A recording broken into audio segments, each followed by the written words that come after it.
Senhoras e senhores, sejam mais uma vez muito bem-vindos ao canal. Grande prazer em conversar com vocês. E nesse vídeo de hoje eu quero conversar a respeito de uma grande confusão que eu tenho visto, pelo menos nos últimos meses. Eu acho que isso acontece muito em decorrência das redes sociais. Parece que cada dia que passa a advocacia tem se tornado mais midiática.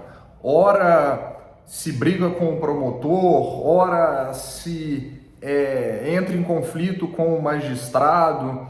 E eu acho que é muito importante que nós sejamos combativos, mas muito mais do que isso é importante que tenhamos algo para que a gente possa ter substrato para ser combativo.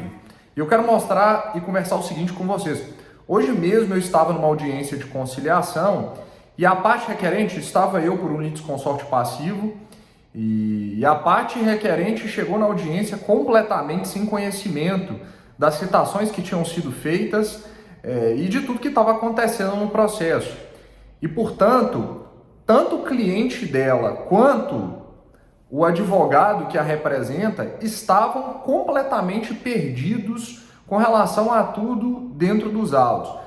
A audiência, evidentemente, teria que ser redesignada, considerando que um dos litisconsortes não foi encontrado, e o ex-adverso ficou bravo com a voluntária que trabalha lá no Sejusc, e eu prontamente intervi, basicamente para poder dizer para ele que ela não tinha culpa alguma. Na verdade, ele deveria, como requerente, ter verificado dias antes se de fato aquela comunicação ou aquela citação tinham sido efetivada, assim como a do meu cliente foi. E o que eu quero dizer para vocês, qual é a mensagem que eu quero passar nesse vídeo? É muito importante que a gente entenda e passe segurança para o nosso cliente de todas as possibilidades que estão acontecendo no processo. Esse tipo de coisa mostra para o nosso constituinte uma desídia extremamente grande. Ou seja, o advogado não teve o cuidado dentro do processo ou não teve o cuidado na véspera da audiência de consultar se os réus foram adequadamente citados. Mas o advogado não sabe do estado do processo. O advogado não foi preparado para a audiência de conciliação e mediação, porque dentro da audiência, a conciliadora, antes de verificar esse fato, ela disse: tem proposta de acordo? E eu disse: pela nossa parte não, porque de fato não temos.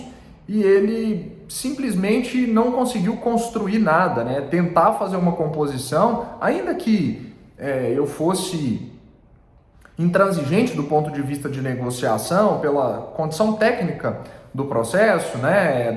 Da nossa responsabilidade enquanto litisconsorte também.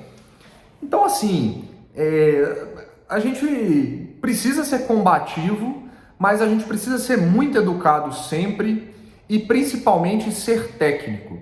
Eu, particularmente, vi que, ao final da ata, tinha um erro por parte dele no momento da constituição, que, evidentemente, não prejudicaria o processo, mas mostra para o cliente uma desídia, uma falta de preparo, uma desconsideração e, consequentemente, isso gera uma dificuldade grande de mostrar valor para o seu cliente, mostrar que você está ali defendendo os interesses dele naquela que talvez seja a causa mais importante da vida dele. Afinal de contas, eu sei que você aí no seu escritório tem vários processos, mas vários clientes seus só tem um. E, portanto, se é um processo, aquele é o mais importante da vida dele. Então, nós precisamos ser combativos sim, mas a gente precisa melhorar tecnicamente, ser mais atento para o processo, e eu digo isso principalmente para quem está começando, né? Essas coisas que são extremamente midiáticas, as sustentações orais que são gravadas, né? Essas audiências, eu entendo a tentativa exacerbada de mostrar que você está lutando pelo seu cliente, mas não basta que você lute pelo seu cliente verbalmente e deixe de lado, ou deixe à margem o que mais importa para o processo de fato, que é a parte técnica e os cuidados processuais e toda a marcha ao longo dele. E aí, para poder terminar, uma dica sobre audiência de conciliação. Prestem atenção na ata.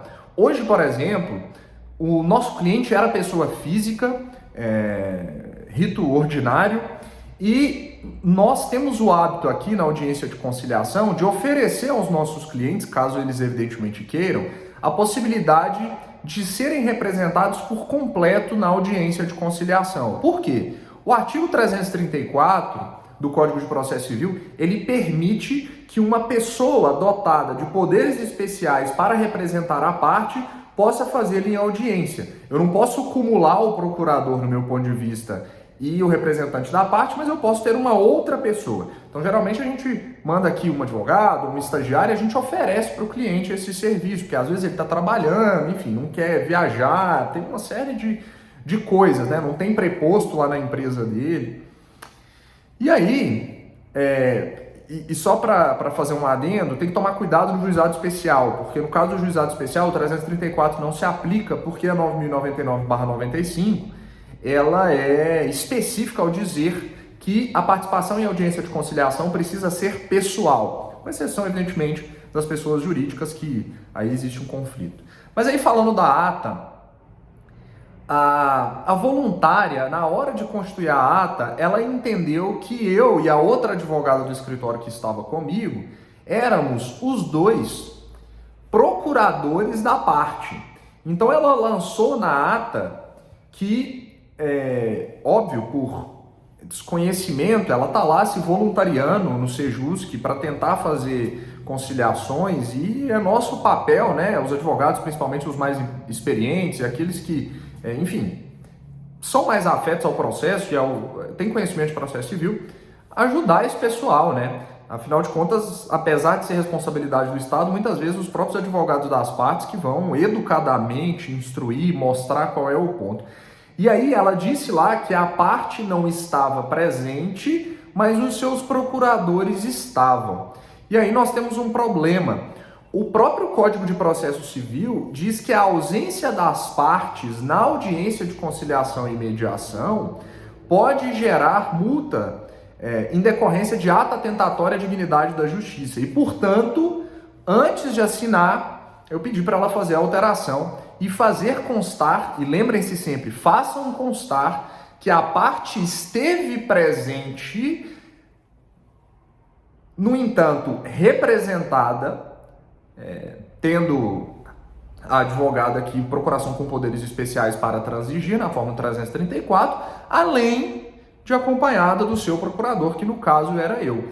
Então, se eu deixo passar lá esse requerido, né, que o requerido não estava presente, eu poderia eventualmente depois ter que discutir uma multa dentro do processo, e isso causaria uma indisposição muito grande com o cliente internamente. A discussão do processo ia tomar outro norte, né? Então ia virar um rolo. Então prestem atenção nesse tipo de coisa, tá bom? Grande abraço para vocês, espero que tenham gostado das dicas. Pensem sempre nisso, coloca aí nos comentários se as dificuldades que vocês têm tido em audiências de conciliação, se tem visto advogados que são muito bravos, né? E não são de fato combativos e são atécnicos. O que vocês têm dito aí e têm visto também nos fóruns Brasil afora. Sempre um prazer tê-los aqui comigo, um grande abraço e até o próximo vídeo.